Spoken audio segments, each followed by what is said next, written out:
Hello everyone. বর্তমান সময়ে network ও বিদ্যুৎ ছাড়া দিন কাটানো আমাদের জন্য অনেক কঠিন।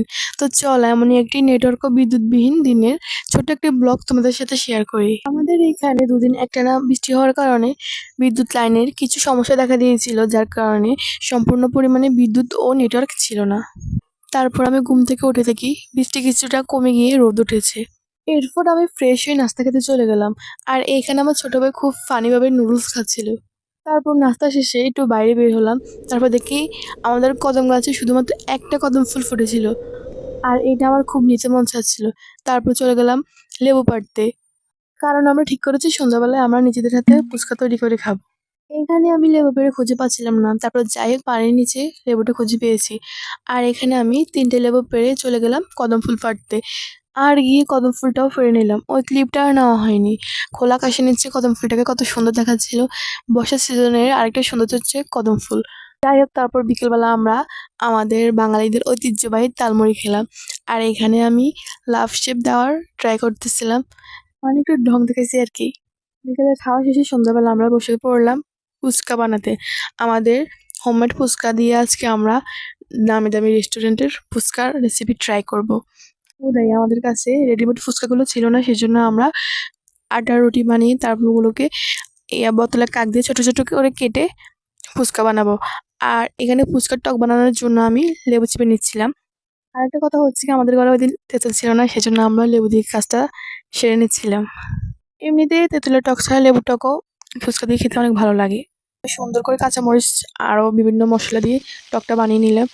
আর এখানে আমার আম্মু ফুচকা ভাজতেছিল, যেখানে একটা ফুলতেছিল আরেকটা পোতা যাইতেছিল। হয়তো বা বেশি দিন হয় না যে রেডিমেড ফুচকাটা বের হয়েছিল, কিন্তু আমরা আগে এই হোমমেড ফুচকা বানিয়ে খেতাম। আর দেখো এখানে ফুচকাটা অনেক মুচমুচে হয়েছিল। তোমরা চাইলে এই আইডিটা ট্রাই করতে পারো। আর এই ফুচকাটা অনেক ফুলছিল। টানটানা, এখানে আমাদের ফুচকাটা রেডি হয়ে গেছিল। এখানে আমরা অনেক বড় একটা ফুচকার ট্রে রেডি করছিলাম। আর এখানে আমরা ফুচকা পাটি দিয়েছিলাম সবাই মিলে। এদিকে আমার ছোট ভাই এসে বলতেছে, আপু আমারটা ভিডিও করো, আমারটা ভিডিও করো। তারপর ওটাও ভিডিও করে নিলাম।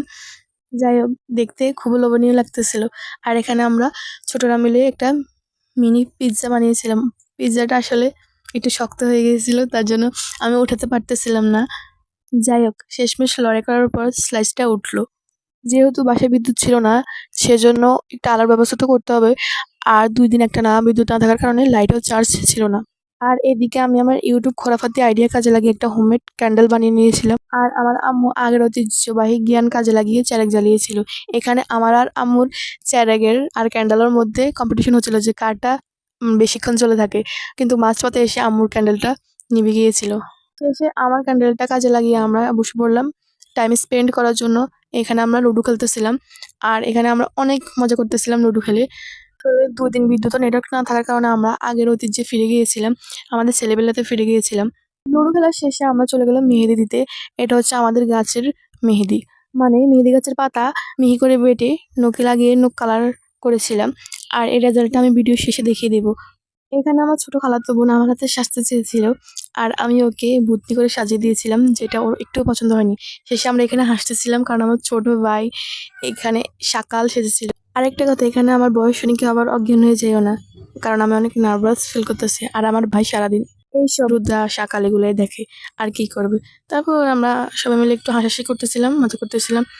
আর শেষে দেখো আমার মেহেদি কালারটা অনেক জোশ আসছিল। আর এখানে ব্লগটা শেষ করছি। ভালো লাগলে আমার ভিডিওতে একটা লাইক দিয়ে চ্যানেলটা সাবস্ক্রাইব করে পাশে থেকো। Thank you.